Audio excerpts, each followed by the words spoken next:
Alright guys, this is the patient for today. So this is on the phone, this is going to be fun. So yeah, trying to keep this going. Yeah, this is what we're up against. Good thing about the HP Pavilion case is this is how you take the side off. That's... Come on, a little bit more. I don't know if this is supposed to come out all the way or not, probably not, but it does anyway. There you go. And we're in. Just like that.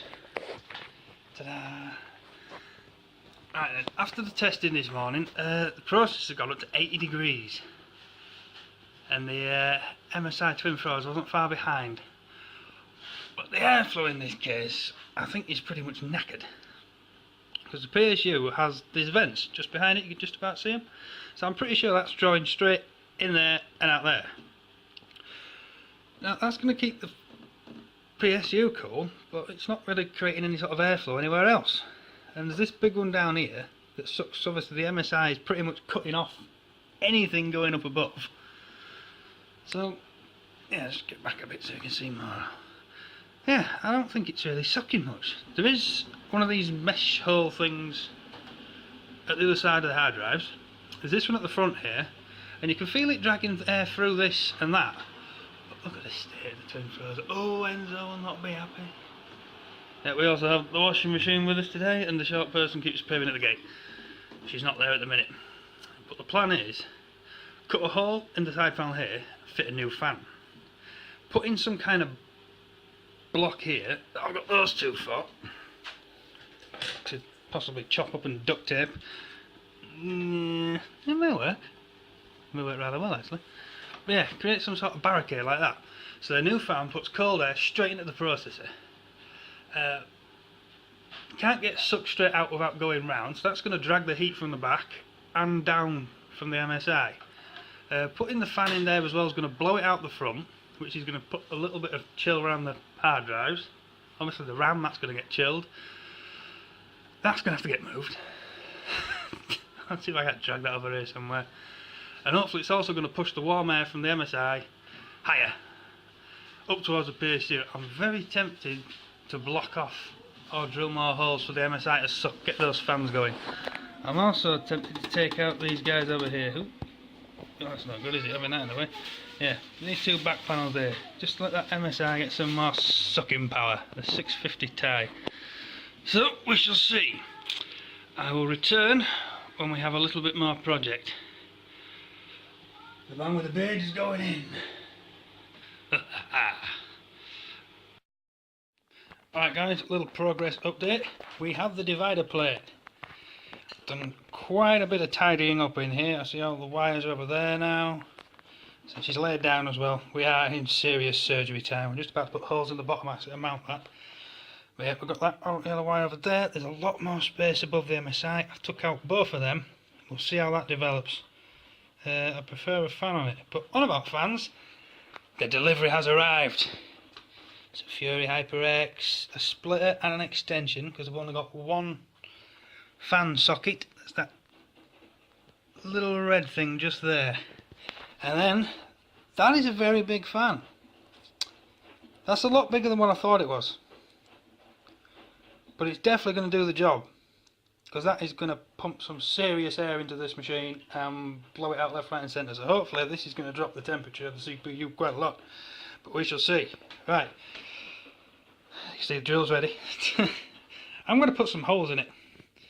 Catch you soon. Alright guys. Well, as you can see, she's done.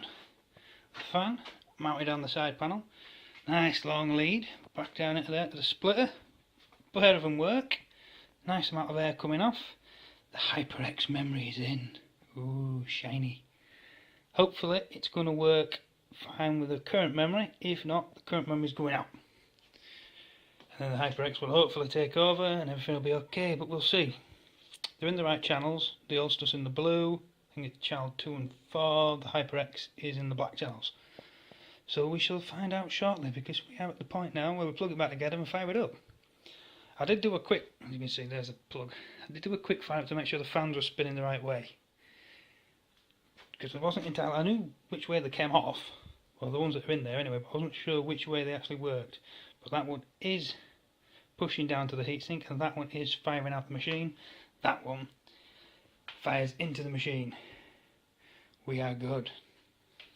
The only downside is I thought I had a Dremel, because that is not the neatest hole. I honestly thought I had a Dremel in the shed that I could have tidied that up with. I don't, which is a shame because it looks a mess. But it lights up blue as well, which is pretty cool. Right, well, the end of this video is going to be, hopefully, some rather good temperature results. If not, oh well, we've had fun. Right, see you in a bit. Alright guys, so here we are. The computer is running fine.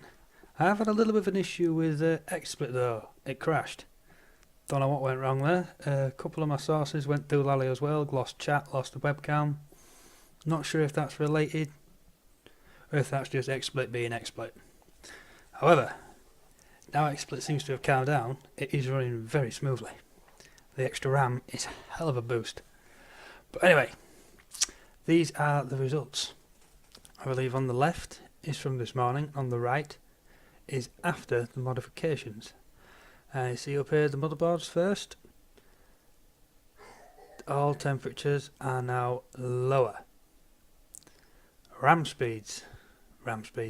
speeds are lower. Well, that one's lower, but that one's higher.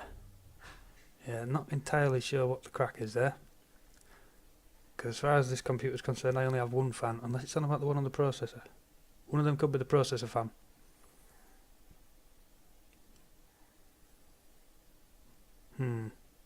Intriguing. But that was running higher when I took the screenshot anyway. And that was supposedly at idle. I wonder. Not entirely sure there. Either way, that one's a lot lower, but that one's a lot higher. Yeah. I'm lost on that one. But here, these are the temperatures that matter. This was the processor this morning. So much better. It's down into acceptable levels. It's not great, but it's back under 72. I think this processor is recommended at 72. 83 is no good. But yeah, this new fan, job on. Obviously the wattages are looking good as well. They're less. Yeah, there's only that one fan speed then that's out. Not quite sure what the crack is there. Not the faintest. But the minimum's a lot better. But the max was like, yeah. I missed that when it jumped, so I can't explain that one. Obviously one of them's the case fan. That could be why maybe. Because there's two on there now, so it could be confusing it. Presuming these numbers would have made something when I was in there, but I didn't check them. Obviously the computer was down, so I couldn't look at this screenshot. Anyway, let's carry on. Even the SSD's lower, look. So yeah, it's having a good effect on them. I can actually feel one of the parts, the one on the side of the case where we stuck the fan, that vent, it's actually blowing air out now. This morning it was sucking it in. So that fan is definitely doing what I was hoping it was going to do. Anyway, let's carry on. Ooh, the SATA drive is actually higher by 1 degree. The NVIDIA. Not quite sure what's going on with the NVIDIA. Oh, so it made it to the same temperature. Now the minimum is lower, but the maximum went higher. It's definitely getting more cool air. It seemed to be running steadier. But instead of running at 65 degrees, it's quite happy at 71. But it actually revved up this morning when I tested. The fans hit the turbo part. They didn't do that this time. Even though that max says otherwise. I'm not quite sure there. But the minimum is a lot nicer. Hell of a lot nicer. I'm liking these minimums. And this is sort of at rest. The idle is now at 40. Before, there's the idle. Jesus. The thing was melting. That was when I first started it up. But yeah, so much better. Improvements. It's been a good day modding. And now the computer's running, I can get back into fansim. Alright, thanks for watching this, guys. Hope you enjoyed it. It's a bit different for the channel. Yeah. See what we can do next time. Laters.